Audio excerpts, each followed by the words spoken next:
Johnny here, coming at you from a hit and miss central Pennsylvania. We're dodging the rainstorms today. Standing over here in the weeds, but I wanted you to see what's been going on here lately. Been making a lot of headway. Dad and I have been making a lot of headway on the garage. Just basically down to trim work. But what we're really interested in is that right there. Got the S-144 in the G-518.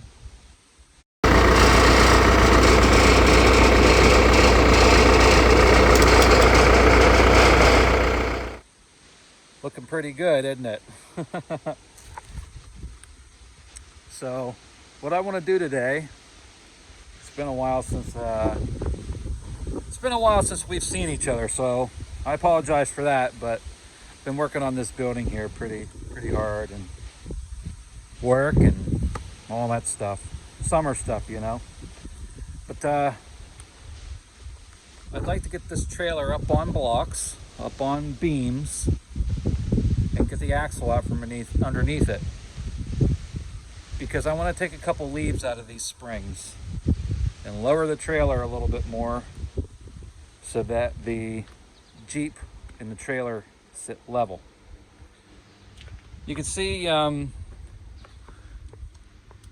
those are not 720 CCKW rims, are they? No. These are 16-inch Bud wheels from off of if you can imagine a cab over Isuzu NPR delivery truck. Any of those cab over delivery trucks with these Bud wheels. I had to friggin', where the hell did I even get them at? Oh, it was down past Lancaster. Hell, it was damn near Philadelphia I had to go to get these rims. I only wanted 2. I ended up bringing friggin' 4 or 5 of them home. He's like, just take a few extras. So I did. These tires are, I believe, a 235 75 16. They're the same size tires that I have on my Jeep now. So I think that's pretty convenient. Anyways, that's your 6 on, what is it, like 8 1/4, 6 on 8 3/4, 6-bolt Bud wheels. We'll bolt right up to a Ben-Hur. Otherwise, you know, the Jeep would be sitting there and the trailer would be sitting there like this. They don't pull level, obviously, because they weren't made to be pulled by a Jeep. But that's what we're gonna do here at Rossman Acre. I gotta move this shoulder forward a little bit in the trailer. Originally, I don't want to talk your ear off, I want to get working here. I bought this collapsible box, this collapsible military box at a yard sale for like $2. Originally I wanted to put that in here, but it's not going to fit, even if the shelter's all the way in the back of the trailer. So the balance is off on this anyways. So I got to move it forward a little bit. You can see the door opens with the tailgate up. Like, everything really worked out the way I wanted it to. We're going to end up with the steps here to get on the roof, probably right around the axle line. My goal is to be able to step on this tailgate with the trailer unhooked and the thing not go ass over tea kettle. I know that some of the like generator trailers and some of the heavier or more modern trailers have a kickstand in the back. I may end up having to do something like that, but you don't want to be climbing into the darn thing and end up crushed underneath it somehow. So that's a quick update on the current status, where we are right now. Boy, it's hotter than hell in that thing. Holy man, it's hot in there. So I'm going to paint the roof white. Got myself a quart of white gloss paint. I was going to paint today and share it with you guys, but instead I think what I'm going to do is we're going to get a thermometer in there. Since the door's still shut, we're just going to see what the temperature differential is.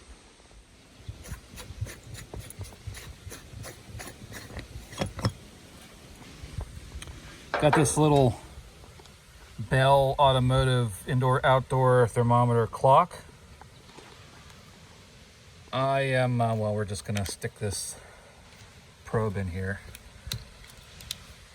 if it'll cooperate. So what we're doing here is just getting really a baseline for the temperature differential between inside the shelter and out here. Thermometer's reading like 81 degrees out. I wish it was a little more sunny out so we could really get an accurate reading on the temperature differential in here. But we'll just get a good idea. I'm gonna bet that it says 85.5 now inside the shelter. I'm gonna bet that it's 90 degrees in there. And it's like that every time I get in that shelter. I can just sit there and sweat. So I'm gonna drink my body armor sitting over there. I got a storm coming in. The race comes on at 3, so I'm gonna get my Bluetti set up, get the TV turned on, get the antenna set up, and get the solar panels plugged in. I got, well, I got 100 watts of solar sitting on the roof right now. I got another 100 watt panel. That's down the road. We're gonna put 200 watts of solar on top of this shelter. So I'm gonna get the TV set up and then we'll be back. I gotta get my joiner out of here, my framing nailer out of here. I'd love to be working on this. Smells like an old ass battleship in here. Smells like an old friggin' ship in here. I love that smell. You guys out there know what I'm talking about. It smells like an old ship in here. I don't know what it is. Love that smell. No wonder my videos only get 40 views. What an idiot. When you can't see the wind turbines anymore, that's how you know the storm is coming across the mountain there.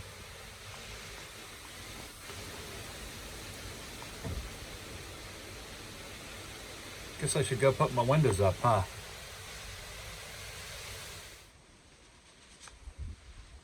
Where is the clicker?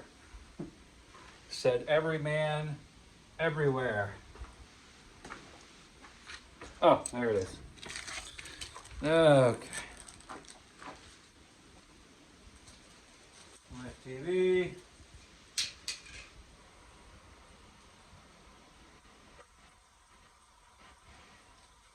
I'm not watching golf. No, no. That's what we want. Yeah.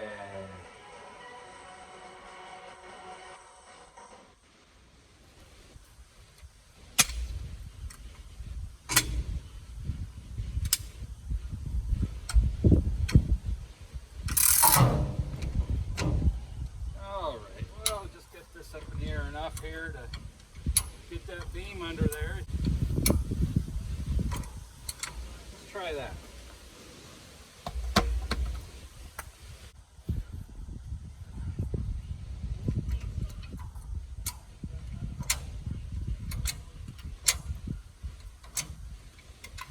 Oop.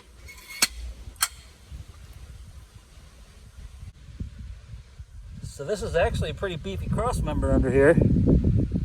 Under the old junk pile. Looks like that axle's been off before, huh? Shouldn't be too difficult. So we're just gonna, I'm just messing around here.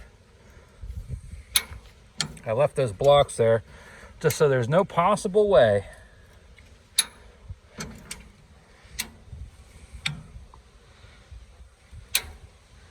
I think my tires are off the ground already. Oh yeah, they are. Okay. We're level side to side, more or less. This could be a lot stabler. Let's, that's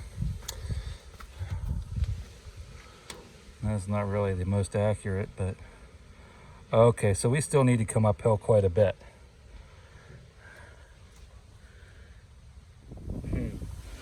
I'm I'm gonna get back in and watch the race here in a minute, but yeah, wheels are off the ground.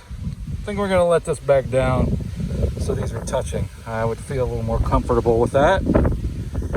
Now, I've said this before, but you have to take full command of this type of jack when you're letting down a significant amount of weight.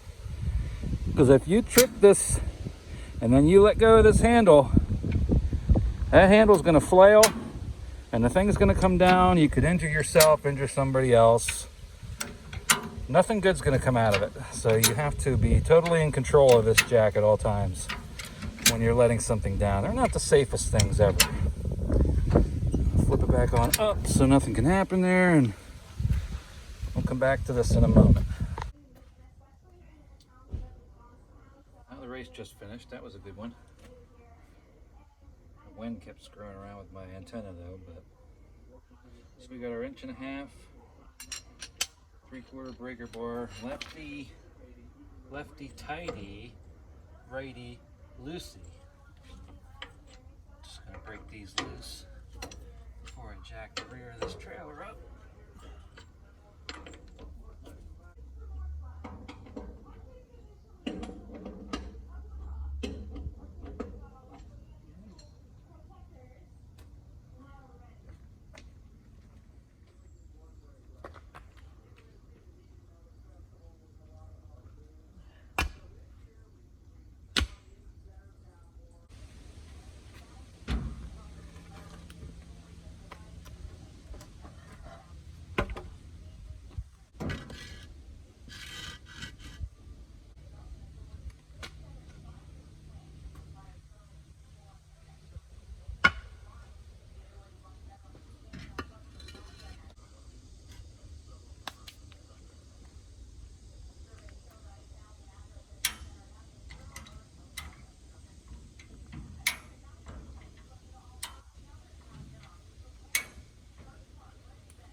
Something like that.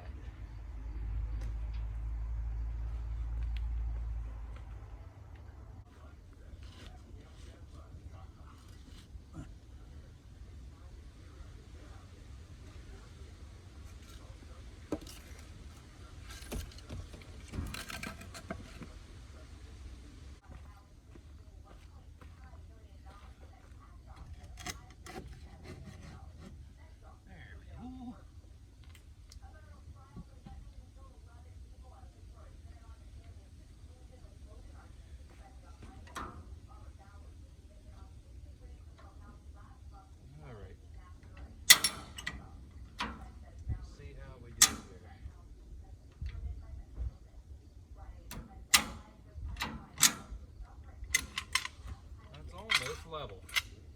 How about that? Here we are. Now we can take the wheels off, I think. Yeah, they're still loose. Okay. So, the trailer is level. It's on blocks. And the springs are unloaded. So we can take the wheels off and the axle out of it and the spring packs off. But that's going to be a job for another day because I have a pizza date with my honey coming. It's my birthday. So don't go anywhere. We'll pick this up tomorrow. We'll see you tomorrow. All right, brand new day. Got a little bit of work done since yesterday. Got the wheels off of there. Got the Blue Eddy on charge. Putting about 3 or 4 watts into it right now. You can see it's not really terribly sunny. Got spotty showers today. But yeah, so the wheels are off. What I want to do is put some blocking under that axle. Get the thing loose, either take the leaves and shackles and everything with it, or just take the axle out and then take the leaves out separately. I was gonna go up and put some gloss white on the roof, but it doesn't look too good over there. It's darker in real life. Yeah, so I guess we'll put a mat down and climb under there and see what we can do here. Got to take the emergency brake cables off too. Take that whole, I'm probably going to take the handle and everything loose and just restore that whole system. Oh, it's hell getting old.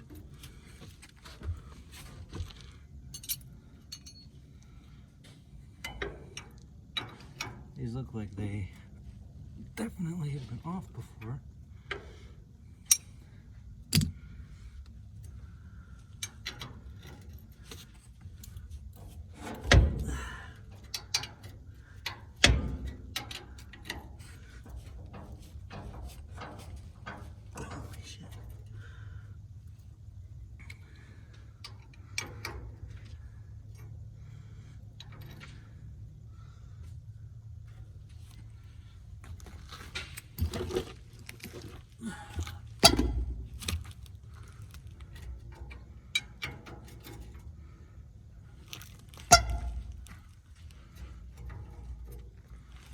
Which one was it? This one?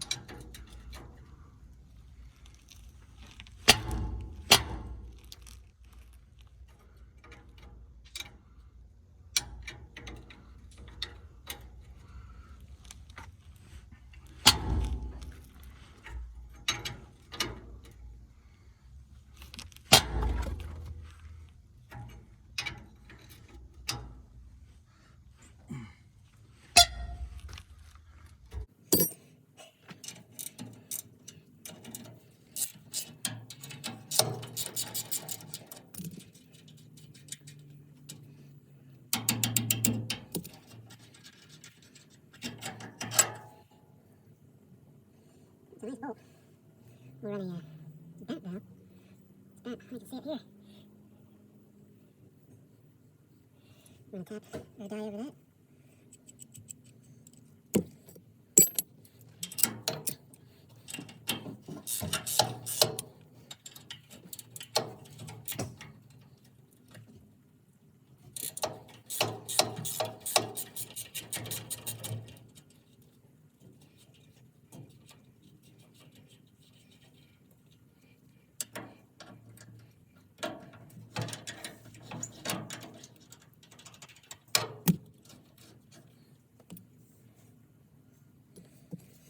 Okay.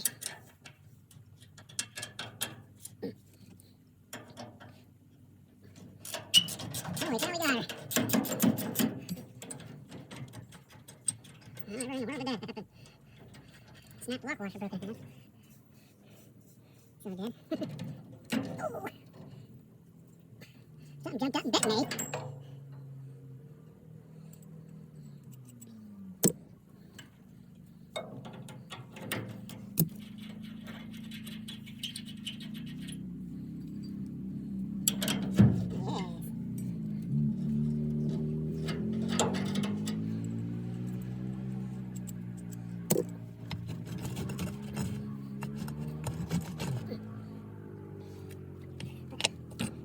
On there.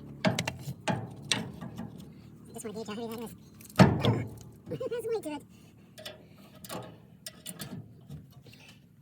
Oh, and that's off there already. Where did that go? Oh, yeah, right there. Okay.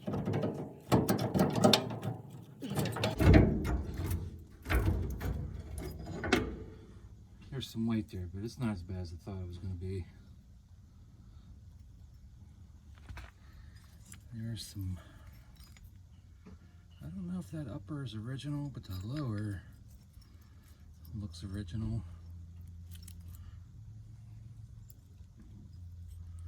Definitely some warpage there. Looks cast. That looks cast.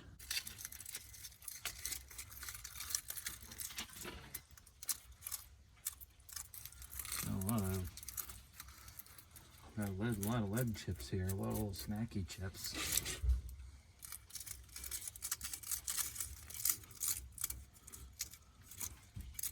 Okay, so that's that side. Let's go to the other side.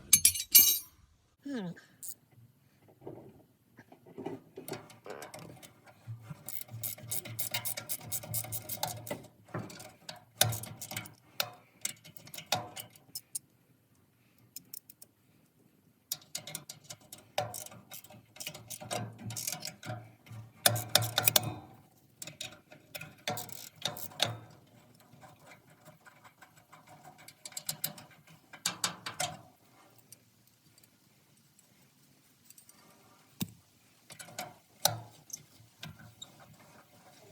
A little bit of rain don't scare me.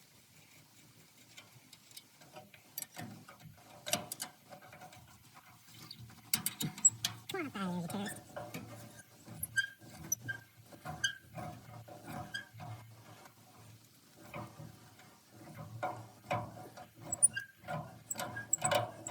Yeah.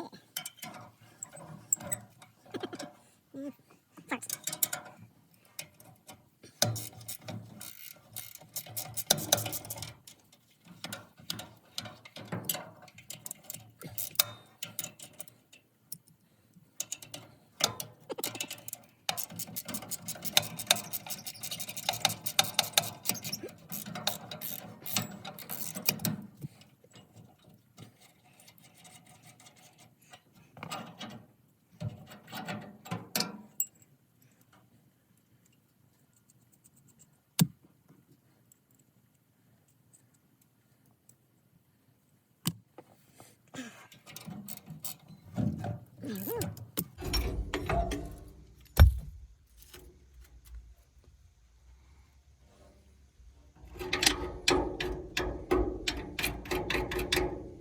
Alright, looks like a couple of 3/8 bolts here, or 5/16 or 3/8 bolts. We got a cotter pin back here. This whole assembly should come out then. Alright, go for 1/2 inch. 1/2 inch is a no-go. 9/16, 9/16. So they are 3/8 bolts, huh?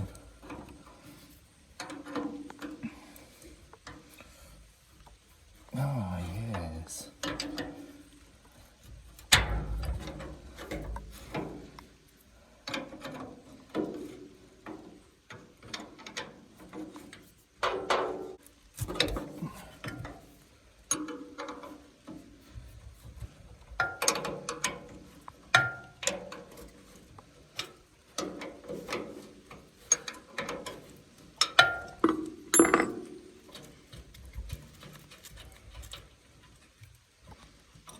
Ah, 3/8 24.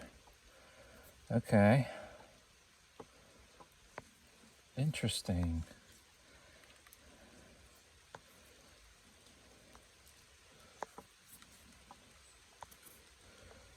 Grade 8. Oh, that's a pretty special bolt for a handbrake.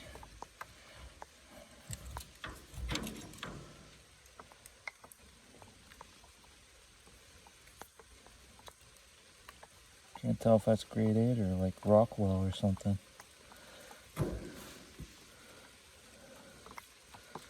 Yeah, wow. I would never have guessed that'd be a fine thread grade 8 in there. Okay. Alright. Let's see what we got here.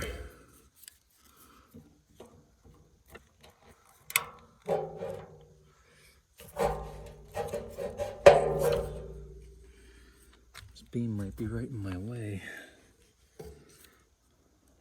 Oh, maybe not.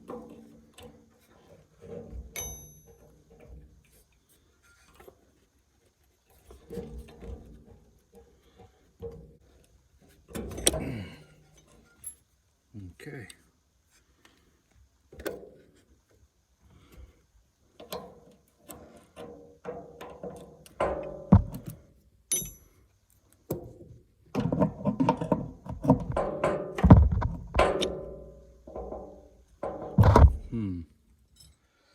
Alright, so that little pin, clevis pin thingy, what's in my pocket? Oh, it's a rock.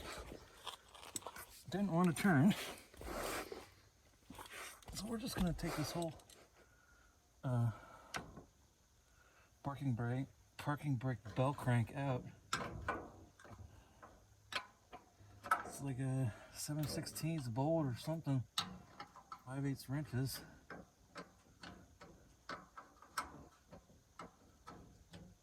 You don't see 7/16 bolts very often. And so you don't.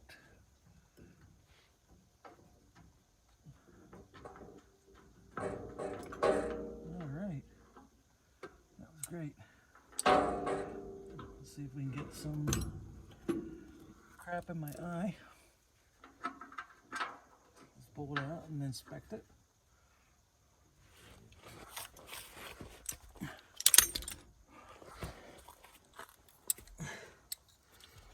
Okay.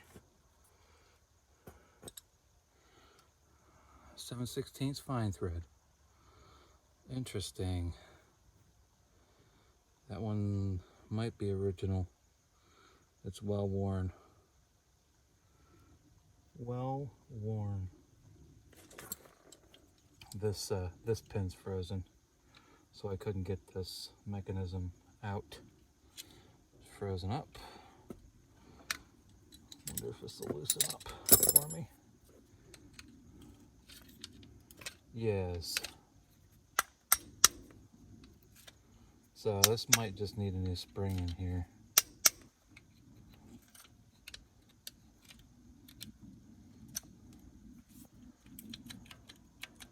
Yeah.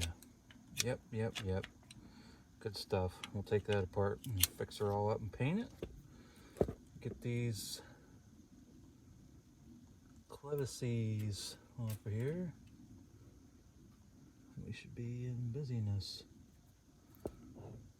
if we're lucky. Okay. This one's adjusted up all the way. That one's adjusted up all the way.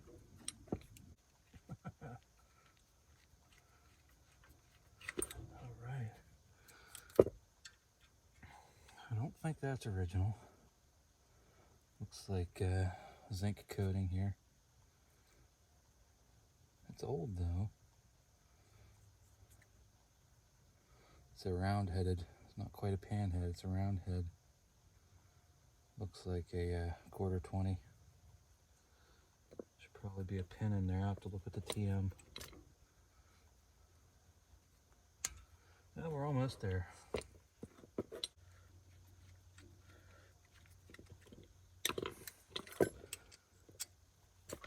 Alright. There's our G-518. Let me turn it around here. Something like that. Parking brake. Lever and bell crank. I should put this 7/16 in the bell crank.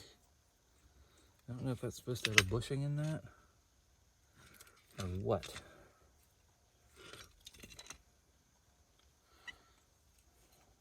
You know what I mean? I'm gonna have to look in the TM to see what's going on there.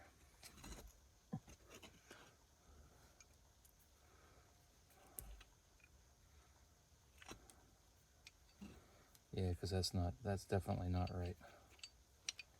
That's definitely not right.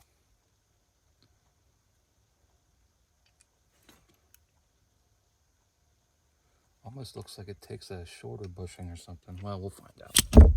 Okay. I just gotta take this cap for the... Oh, there's a washer. Okay, that makes a little more sense.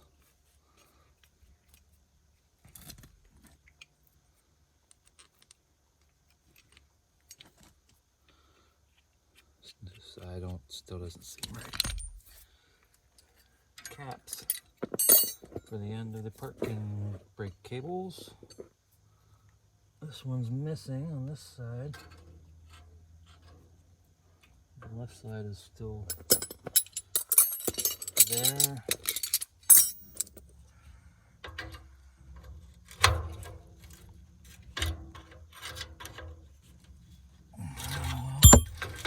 this turning.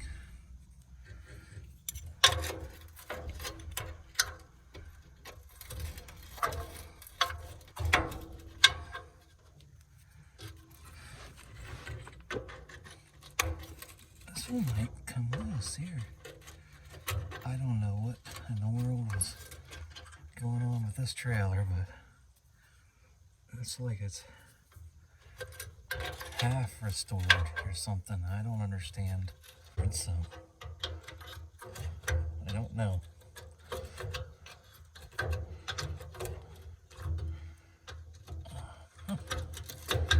That's enough. Let's get that out of there.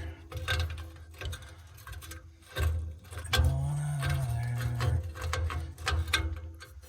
All right. Feed that out here.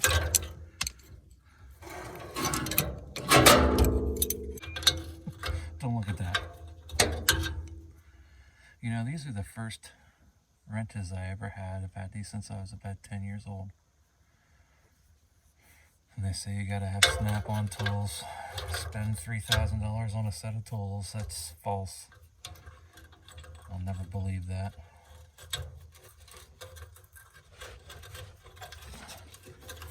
I think my first set of wrenches came from Hills or Ames or something like that.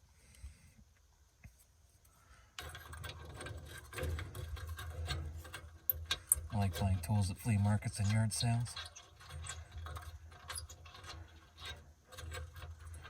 Alrighty then.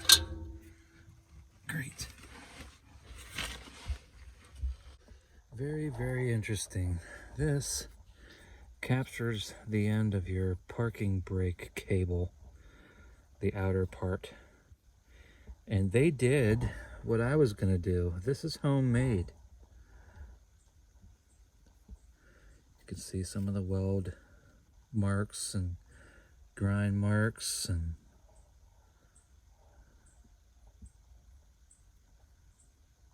looks like they took a washer and welded on the end.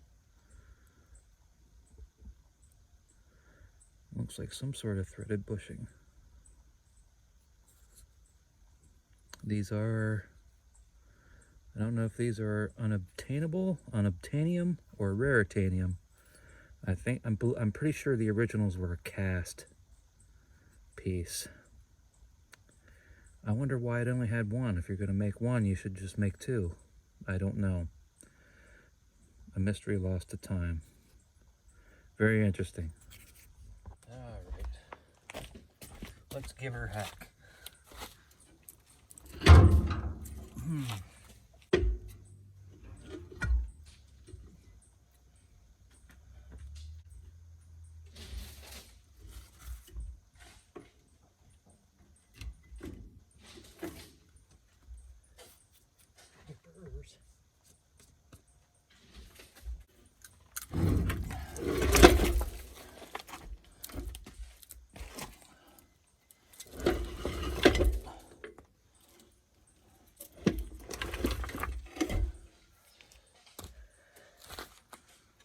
Wicked wow.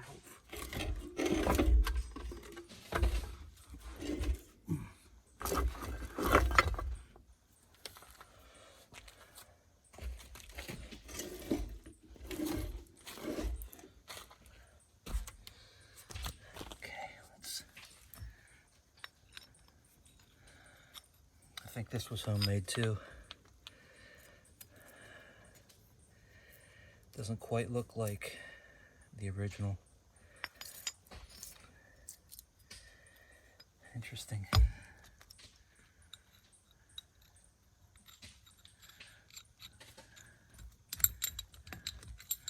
Bolts obviously aren't original. Somebody wanted to use this trailer.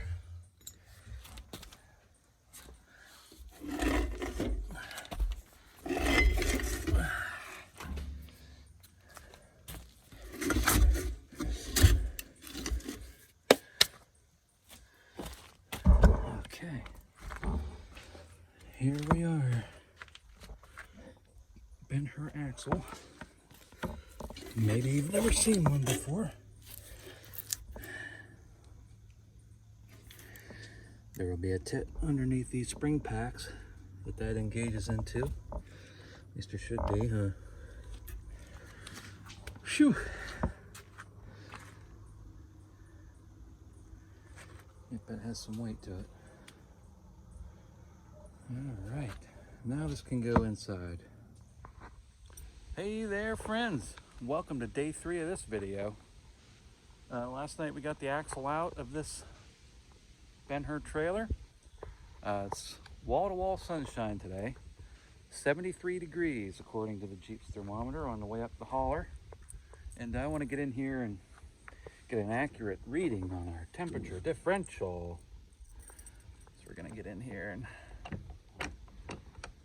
maybe we're going to get in here. There we go. Just put that there.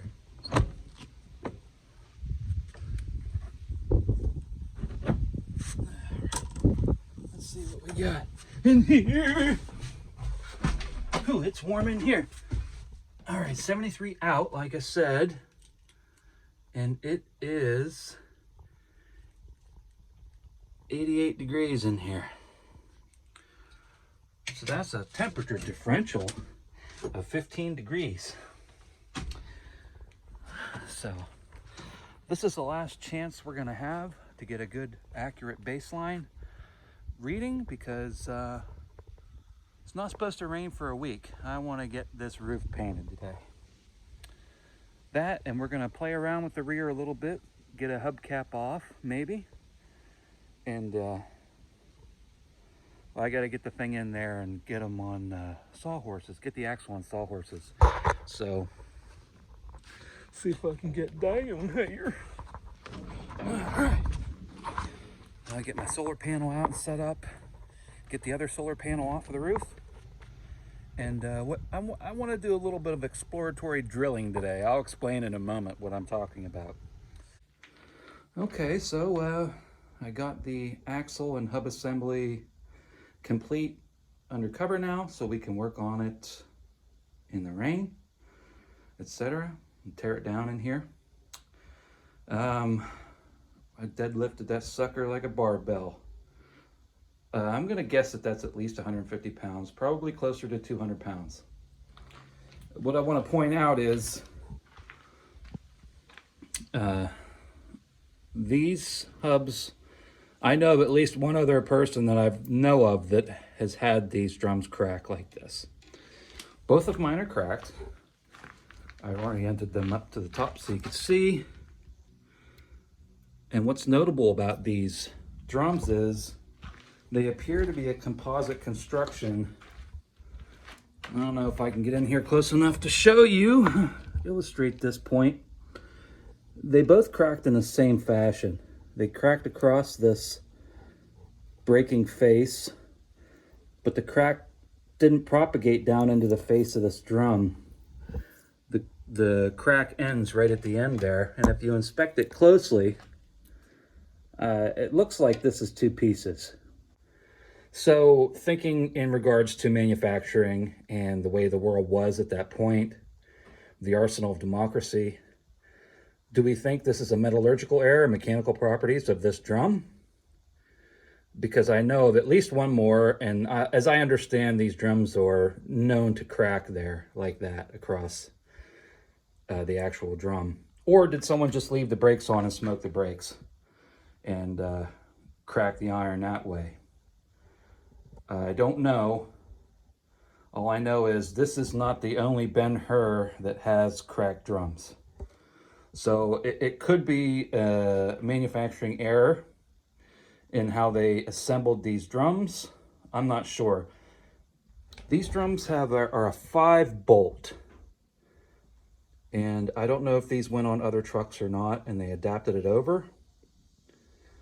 But yeah, I guess, I don't know if it was the early ones or the late ones were riveted to this spindle, hub spindle. But thankfully mine are bolted, so whatever we have to do here, I haven't decided if I'm gonna braze these up or weld them with cast iron rods. And I think it's this one. It's way out of round. Yeah, it's out around pretty good. If I want to just shave a little bit off the inside in the lathe or have Dad machine that for me, because these aren't stopping drums, these are parking drums, so they don't have to be perfectly in round. So I haven't decided what I want to do there yet, but in order to do it, this axle has to come apart. The cables are free. I was reading a little bit of the TM last night. I don't have the TM for the G-518, but you'll find if you do a Google search that most TMs are available online in a PDF format. You might not be able to download them and keep them, but you can at least look at them, and that's what I did last night. The maintenance for these brake cables is to take them off and slide them back and forth and lubricate them. They take grease. That's what they call for. Both of these are loose. We're going to service the brakes while we're in there, check everything out, the bearings and all that. I had read that some of these axles are stamped with a date out here on the, typically on the left side. So we're going to check for that too. Just want to put a couple of lug nuts on here in case, because I am going to have to use a bar. Let's measure this hubcap. Here, that takes a 2.25 inch. 2.25 inch. This is a axle nut that Dad made when I was a kid to service, I believe this is to service a Dana 60. I just grabbed it because it's big.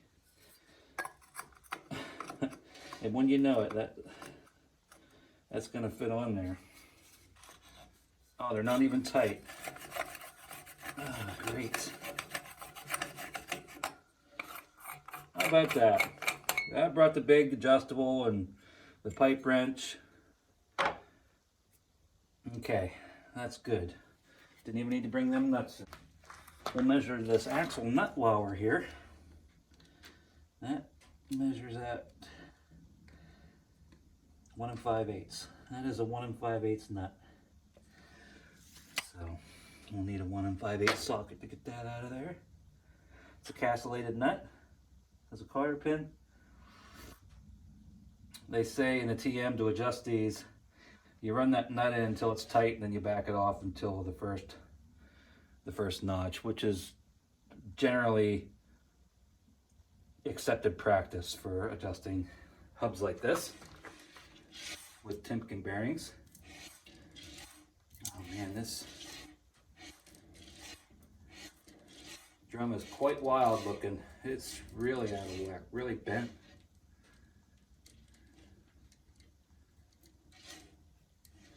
This drum's really bent. I hope it's not the hub that's bent. Hub's true.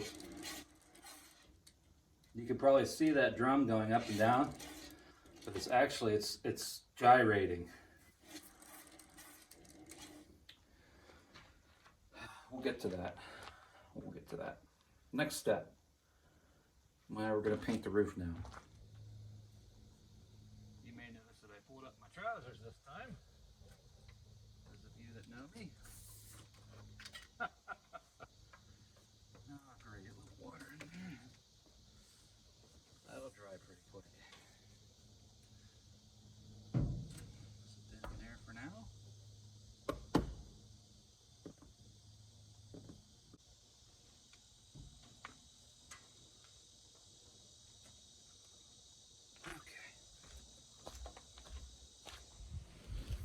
Alrighty. Shoe.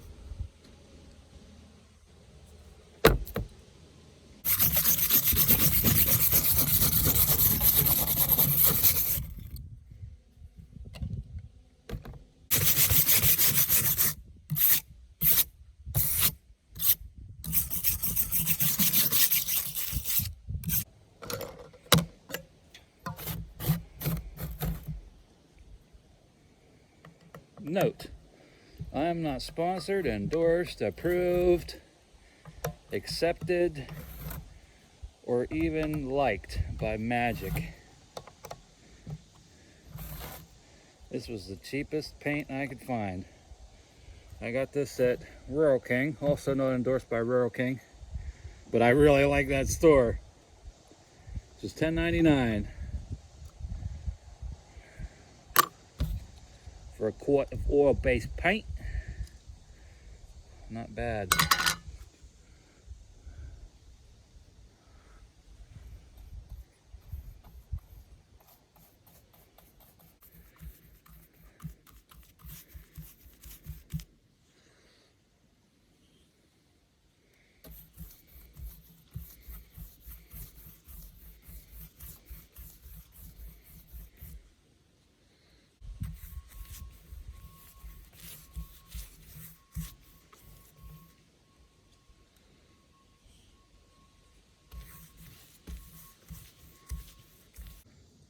I always screw up these angles.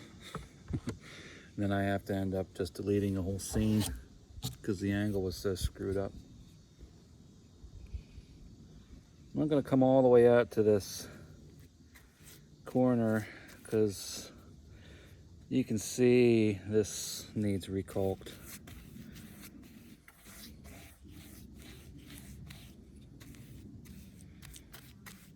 That's on the to-do list.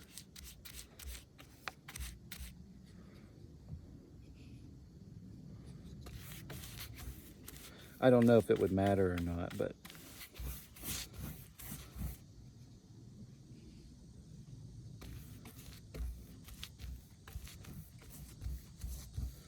all right.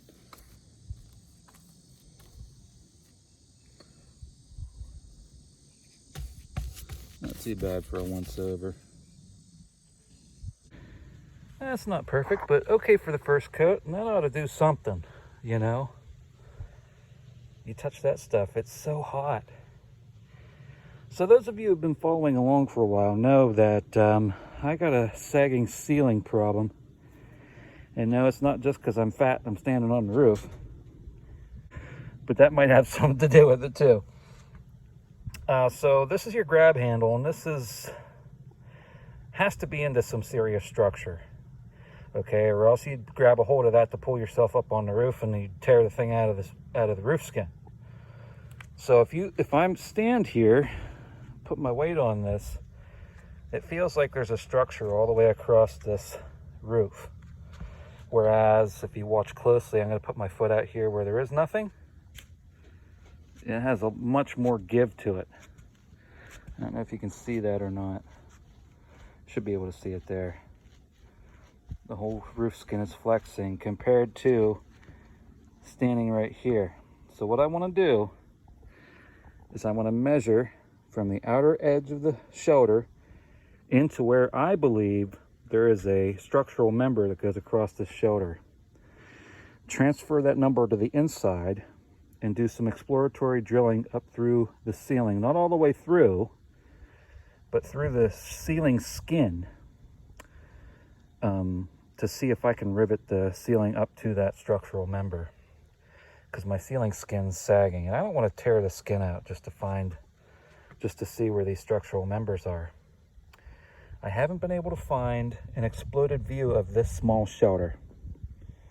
So, actually, if you get down here and look, see if we can get in the sun, you can almost see, where's my finger? There's my finger. You can almost see the edges of a structural member here, and in here somewhere, where the roof is almost kind of bent down and formed around that member. So let me get my marker. We're going to measure back to here, and we're going to measure back to here. I don't know if this is a hat channel. I don't know what this looks like under here, but this is the area we're going to drill. Here, here, and here maybe on the inside. Okay, so from the outer edge of the shoulder, we are at 24 and 27. Kind of odd that they're nice even numbers, isn't it? It's almost like there is a structural member in there. So 24 and 27 from the very outer edge. Here's good evidence of what I was talking about. This is on the other side. I never noticed this before. Okay, so this must be a channel with a flat bottom on it, I'm going to assume. And that is right in line with the handle over there. So I'm actually going to measure, so we have 24 and 27, right? Let's also measure here and here. Okay, more or less 25 and 27 from the very outer edge. So that's between 25 and 27. I think we have a pretty good bet of hitting something solid inside. So after, let's finish up painting and then we'll go inside and see what we find under there. Don't shake that camera too much now. Knock the fucking thing off there. Hang on a minute.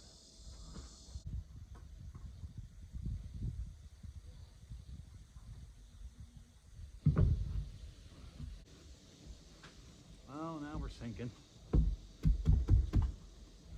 Now we're sinking. Oh, we're sinking. Shit. Yeah. Hello. Oh, what an idiot. Yeah, this corner is pretty rough. It's not wet inside, but it gets damp in there. And I thought it was condensation, but it's probably this caulking joint here. So I'm gonna modify my technique. I'm gonna slop some paint in this where this is cracked and see if that does anything.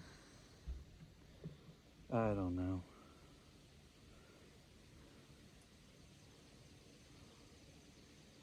Ought to do something, right? Right. Who's calling me? Scam likely. That's gonna be a no from me, man.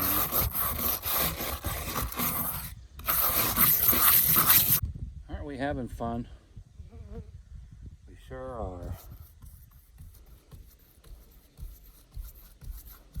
Paint is filling those cracks in quite nicely. This might be an easier alternative to cutting that caulking out and recaulking the whole roof. I mean, you're going to reach a certain point where you have to.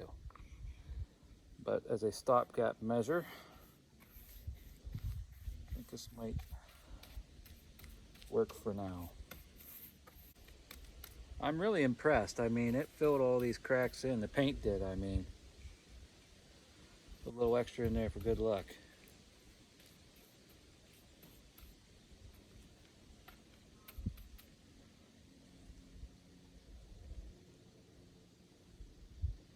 It's not perfect. But anything painted is better than not painted, you know? So, that's that. Now we can wait for 10 years or however long it takes this magic paint to dry. I've noticed it takes a long time to dry. I'm gonna fool around and get paint all over my shirt.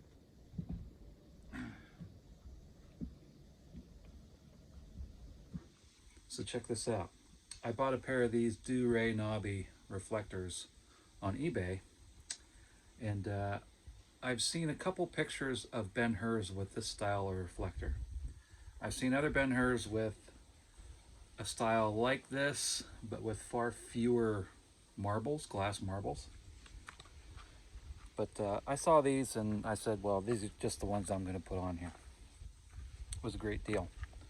But what I want to show you is the original 4 holes for the reflector back here in the back corner of the trailer. These match up with those holes. Let's see if I can get it turned right here. Exactly. Let's but the holes line up perfectly with these reflectors. I don't even have to drill anything. Don't have to weld or drill it or repair or do anything. Just bolt these on and go. So I thought that was pretty cool. I'd like to find 2 more, because according to the pictures in the TM, There are 2 that go in the tailgate as well.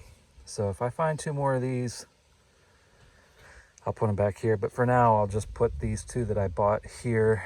These brackets are going to go. I'll buy some reproduction brackets, and I'll probably end up putting Model A tail lights in this.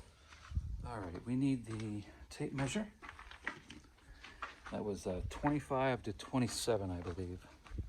So we'll shoot a hole up through there at 26 inches from the very back edge and see if we hit gold. So yeah, about the taillights. I could run these taillights the way they are, but I kind of want to get it in line with how it might look. It's not going to be perfect because I'm not putting this in a show or anything, but the more I can get it looking like a Ben-Hur, the better. Anything's better than how it looks now, right? So the reflectors, that was a good deal. I couldn't turn that down. And yeah, I'll probably get reproduction. They make reproductions. I think Mifflinburg makes reproduction tail light brackets. So I'll buy those and probably put like Model A tail lights or something on there. So I have my brakes and turn signals. For running lights, I'll wire up some kind of little LED marker light or something like that, just so I can run a normal trailer plate on this and have it legal. I have no title with this trailer, so I have to go through the Pennsylvania titling process for a trailer. So it needs to be compliant with Pennsylvania DOT regulations. So that, and I don't intend to restore this to original. But that being said, I don't want to modify or destroy any original parts that may be on this trailer. That's why we're not tearing the spring hangers out from under this. That's why I'm not putting a different axle under it. I want to try to make it so that whoever gets it after me can restore it, if they wish to, restore it to original. So that's my thought process anyways. Let's get in here and mark this and drill a little hole and see what we get into. So we are approximately, I'm going to say 1.5 inches from the outside edge to the inside wall. Should I say 1.5 inches?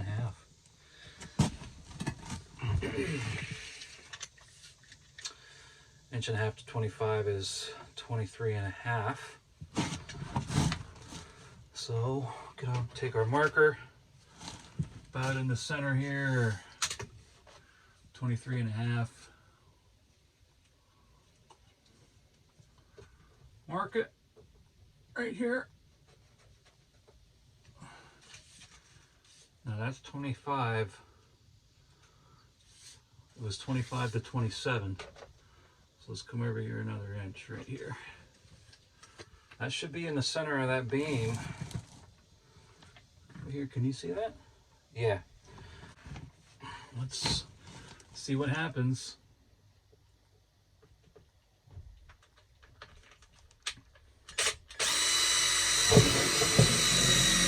Yep, I hit something.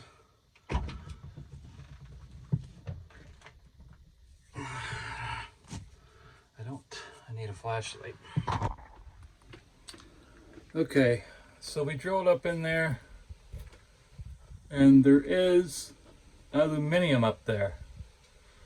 So that means I can drill a series of holes across this beam and rivet this ceiling up in place. And logic dictates that I should be able to measure 24.5 from this front wall, do an exploratory hole, and do the same thing in the front, because it seems like they made these symmetrically.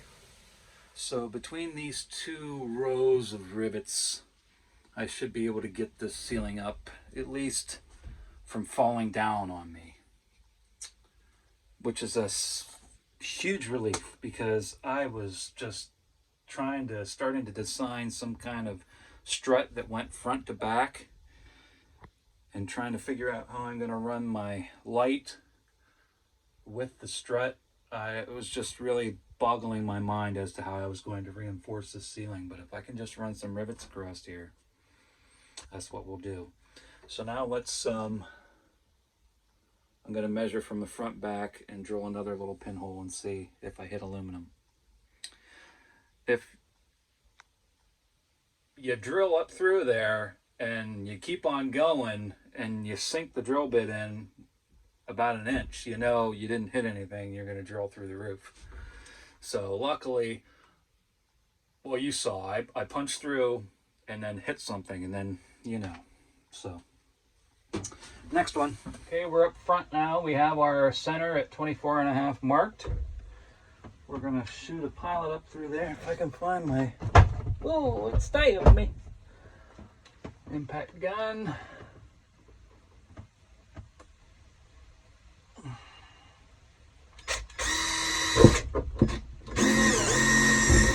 Okay, same deal up here.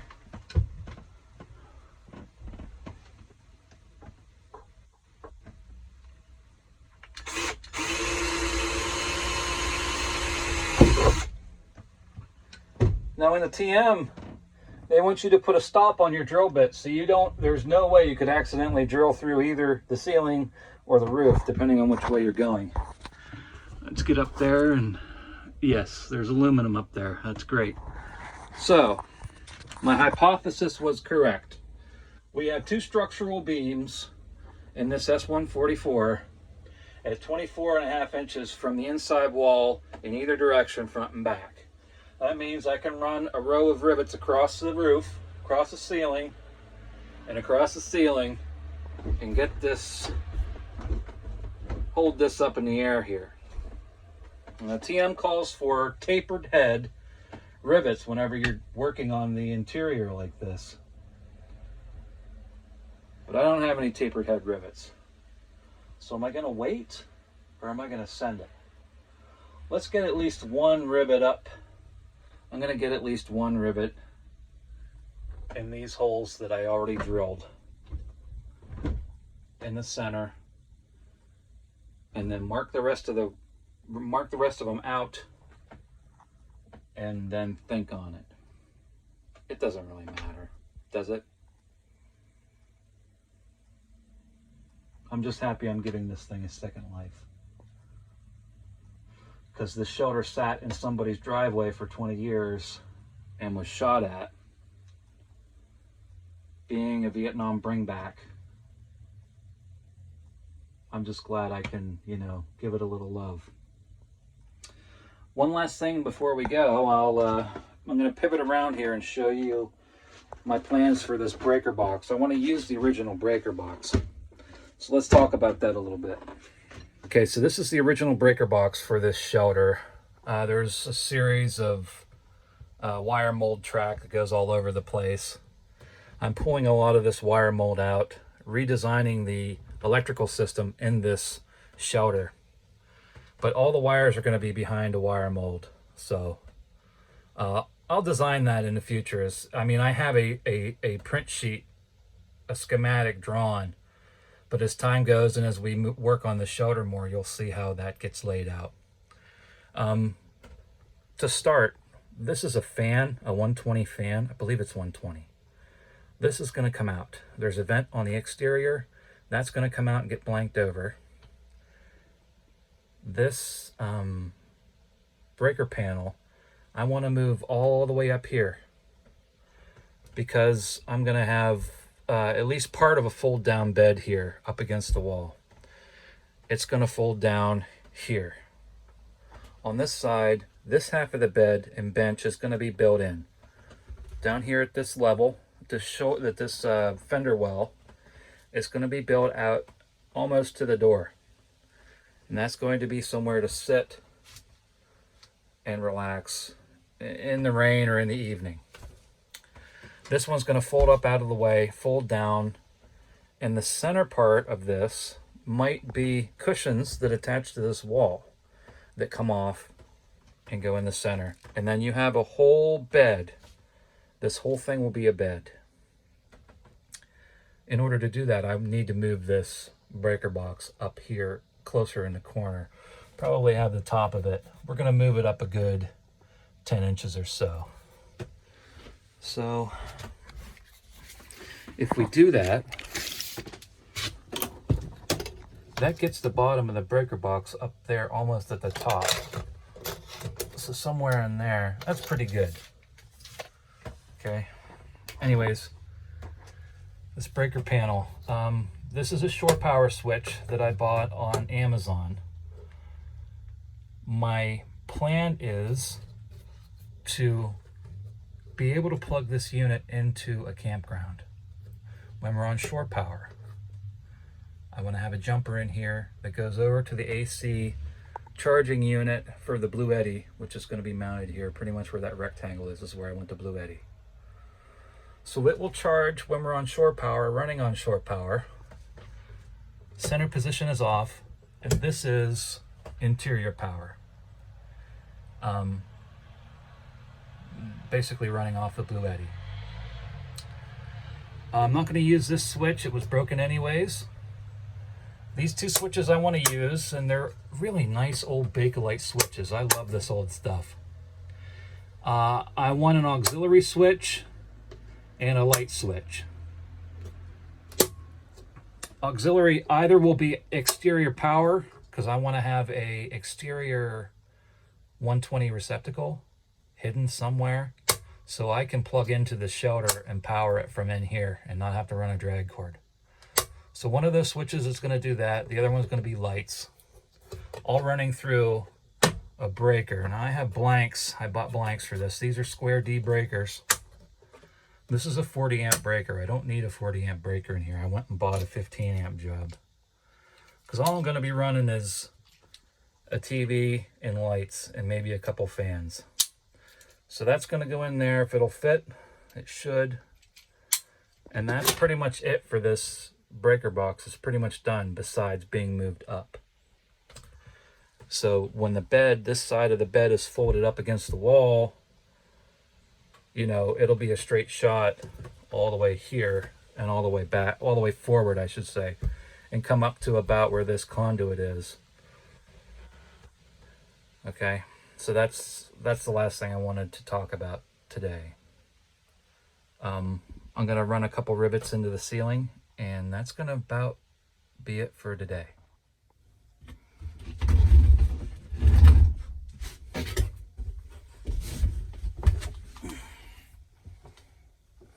Let's see. Here we are.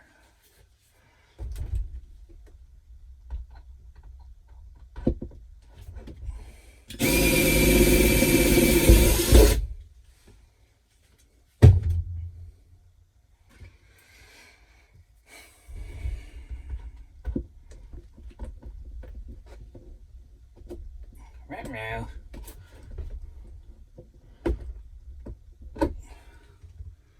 What the hell?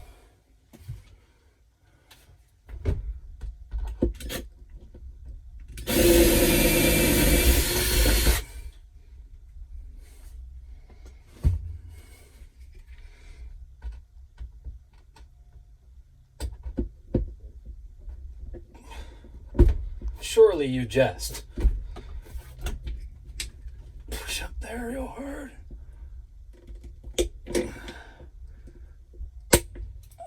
That is that. Okay.